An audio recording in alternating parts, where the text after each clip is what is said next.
Sebelum bersama-sama kita mau belajar firman Tuhan, mari kita mau berdoa. Kayak mengucap syukur buat kebaikan Tuhan, satu hari ini Tuhan boleh memberkati setiap kami. Dan tiba saatnya bersama-sama kami mau belajar kebenaran firman-Mu. Tuhan Yesus berkati kami. Di dalam nama Tuhan Yesus Kristus, haleluya. Amin. Shalom Bapak Ibu Saudara yang kasih oleh Tuhan, tentu kabar kita dahsyat dan luar biasa. Haleluya. Bapak Ibu Saudara, berbicara tentang kebenaran firman Tuhan atau Alkitab yang kita miliki, itu merupakan pedoman dalam kehidupan kita. Bahkan di dalam Alkitab kita itu menceritakan berbagai tokoh dalam Alkitab, baik perjanjian lama atau perjanjian baru. Tujuannya apa? Tujuannya itu dalam kisah hidup mereka itu merupakan cerminan dalam kehidupan kita sebagai anak-anak Tuhan.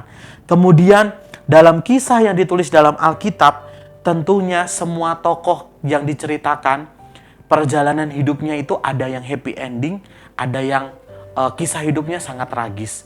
Kita mau ngambil contoh seperti Yusuf. Di awalnya dia memulai dengan keadaan baik, kemudian dalam perjalanannya dia mempertahankan imannya, sampai akhirnya dalam akhir hidupnya dia mengalami happy ending. Kemudian siapa lagi? Daud. Waktu awal dia mulai dengan keadaan yang baik, iman yang baik. Tapi waktu dalam pertengahannya dia mengalami kejatuhan. Tetapi di akhir hidupnya Tuhan perhitungkan nama Daud. Kemudian siapa lagi? Di sini saya mencatat ada beberapa banyak tokoh Alkitab yang mengalami kegagalan juga. Ketika memulai hal pelayanannya dengan baik, tapi di akhirnya juga mengalami hal yang tidak baik juga. Nah, Bapak Ibu Saudara yang terkasih dalam Tuhan, Tuhan mengajar kita lewat kebenaran. Tujuannya apa? Supaya kita mau diarahkan, supaya kita tahu, mengerti rencana Tuhan dalam kehidupan kita. Dan biarlah rencana Tuhan itu tergenapi dalam kehidupan setiap kita bersama. Nah, malam hari ini Bapak Ibu Saudara, kita akan belajar dari satu tokoh atau satu keluarga dalam kitab Perjanjian Lama. Siapa dia? Yaitu Elimelek. Mari bersama-sama kita mau buka Alkitab kita di dalam Rut pasal yang pertama ayat 1 sampai 5. Rut pasal pertama ayat 1 sampai 5. Nah, di dalam Rut pasal pertama ini ayat 1 sampai 5 diceritakan bahwa ada satu keluarga bernama Elimelek bersama dengan istrinya namanya Naomi dan dua anak laki-lakinya. Nah, dikatakan di ayat yang pertama dan kedua, Elimelek ini memboyong keluarganya keluar dari tanah Bethlehem menuju ke tanah Moab. Karena pada waktu itu ada yang namanya kelaparan terjadi di Bethlehem. Kemudian singkat cerita mereka pindah ke Moab. Dalam waktu beberapa saat meninggallah yang namanya Elimelek. Kemudian kedua anaknya menikah dengan orang Moab. Dan di ayat yang kelima meninggallah kedua anak Naomi. Sungguh sangat tragis perjalanan hidup kisah Elimelek bersama dengan keluarganya. Kalau saya boleh katakan bahwa nasi sudah menjadi bubur. Nah, judul renungan yang malam hari ini saya mau sampaikan buat kita semua adalah nasi sudah menjadi bubur. Malam hari ini kita akan belajar dari sebuah kegagalan keluarga Elimelek dan Naomi. Kenapa kok kita belajar dari keluarga ini? Supaya ini merupakan peringatan buat setiap kita, saudara dan saya di tempat ini. Nah, mari Bapak Ibu, yang pertama yang kita pelajari dari kegagalan keluarga Elimelek adalah jangan terburu-buru bertindak. Kita mau buka ayatnya di dalam ayat yang pertama dan ayat yang kedua. Pada zaman para hakim memerintah, ada kelaparan di tanah Israel. Lalu pergilah seorang dari Bethlehem Yehuda beserta istrinya dan kedua anaknya laki-laki ke daerah Moab untuk menetap di sana sebagai orang asing. Ayat yang kedua, nama orang itu ialah Elimelek, nama istrinya Naomi, dan nama kedua anaknya Malion dan Kilion. Semuanya orang-orang Efrata dari Bethlehem Yehuda, dan setelah sampai ke daerah Moab, diamlah mereka di sana. Di dalam kitab Rut pasal pertama dibuka dengan sebuah peristiwa, yaitu terjadi kelaparan di tanah Bethlehem. Nah, kenapa kok sampai terjadi kelaparan di tanah Bethlehem? Banyak penafsir menafsirkan bahwa waktu itu kelaparan terjadi karena kekacauan para hakim oleh karena serbuan bangsa Midian pada Gideon. Saking hebatnya kelaparan terjadi di rumah roti. Jadi Bethlehem itu artinya rumah roti. Kemudian ada penafsir kedua mengatakan bahwa kelaparan itu terjadi karena bangsa Israel ini mengalami masa kegelapan karena kebobrokan di segala bidang. Nah, Bapak Ibu Saudara, kelaparan yang terjadi di Bethlehem, di Bethlehem ini bukan karena dosa satu orang, tetapi satu bangsa. Dan tidak hanya Elimelek saja dan keluarga yang mengalami dampak ini, tetapi semua orang pada waktu itu.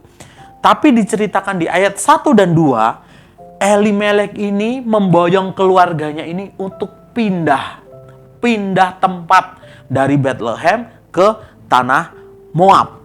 Nah, diceritakan di dalam ayat 1 dan 2 kalau kita perhatikan, di sini Elimelek tidak memperhitungkan atau mempertimbangkan secara masak-masak. Dalam arti di sini dia tidak tanya Tuhan terlebih dahulu. Dia bergegas untuk pergi meninggalkan Bethlehem. Nah, ini adalah sebuah keputusan yang sangat keliru atau sangat fatal akibatnya. Karena apa? Karena Bethlehem atau rumah roti ini itu berbicara secara harafiah, itu artinya itu adalah persekutuan bersama dengan Allah. Jadi saya mau katakan bahwa Elimelek dan keluarganya ini meninggalkan persekutuannya dengan Allah menuju ke Moab. Tentunya berbeda cerita kalau Elimelek ini memilih untuk bertahan lebih sebentar saja untuk tinggal di Bethlehem bersama dengan keluarganya. Apa yang dilakukan Elimelek? Mungkin dalam bertahannya dia berdoa, mengajak keluarganya berdoa, mengajak sekelilingnya untuk berdoa meminta belas ampun kepada Tuhan. Tentu ceritanya akan berbeda. Nah, Bapak Ibu Saudara, dari kegagalan Elimelek ini yang pertama adalah jangan terburu-buru bertindak. Demikian dalam kehidupan kita. Hari-hari ini adalah masa-masa sulit. Pilihan apakah kita mau bertahan menunggu sebentar saja atau memilih bertindak terburu-buru yang membuat kita, yang menurut kita ini adalah keputusan yang terbaik. Tanpa kita pikirkan masak-masak, tanpa kita bertanya dulu kepada Tuhan. Nah, hari ini kita mau cek pribadi diri kita. Jangan sampai seperti nasi menjadi bubur. Apa yang terjadi dalam keluarga Elimelek? Dikatakan di dalam ayat yang ketiga, kemudian matilah Elimelek. Sebuah hal yang sangat tragis ketika memilih untuk pindah ke Moab. Elimelek harus meninggal. Nasi sudah menjadi bubur. Hari ini kita diingatkan, malam hari ini kita diingatkan, jangan pernah membuat sebuah keputusan yang terburu-buru dalam bertindak. Mari kita mau libatkan Tuhan di dalamnya. Kita mau berdoa. Kita mau minta pengarahan daripada Tuhan. Maunya Tuhan apa dalam hidup saya.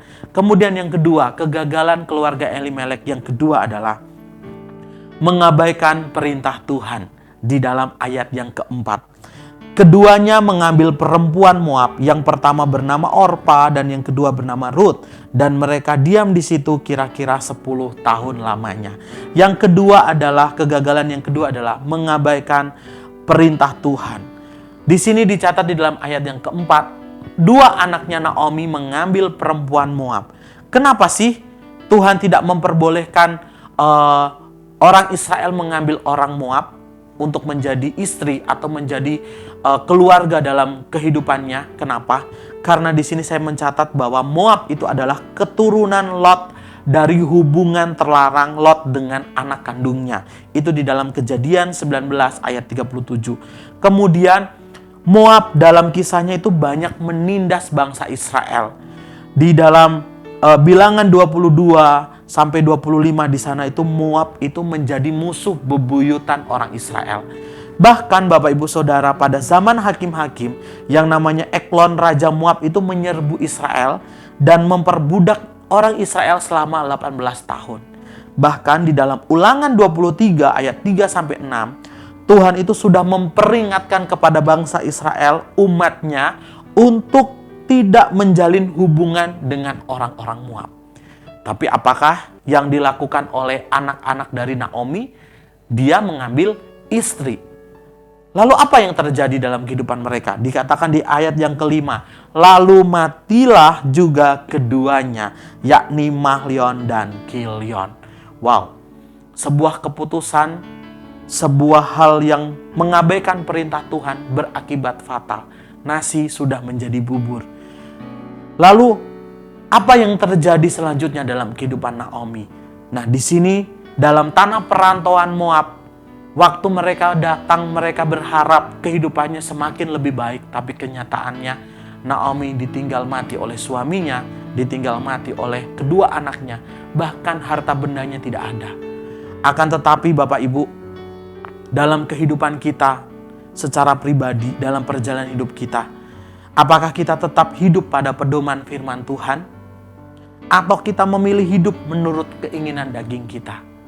Ingat, berbicara mengabaikan perintah Tuhan, itu sesuatu hal yang sangat luar biasa akibatnya.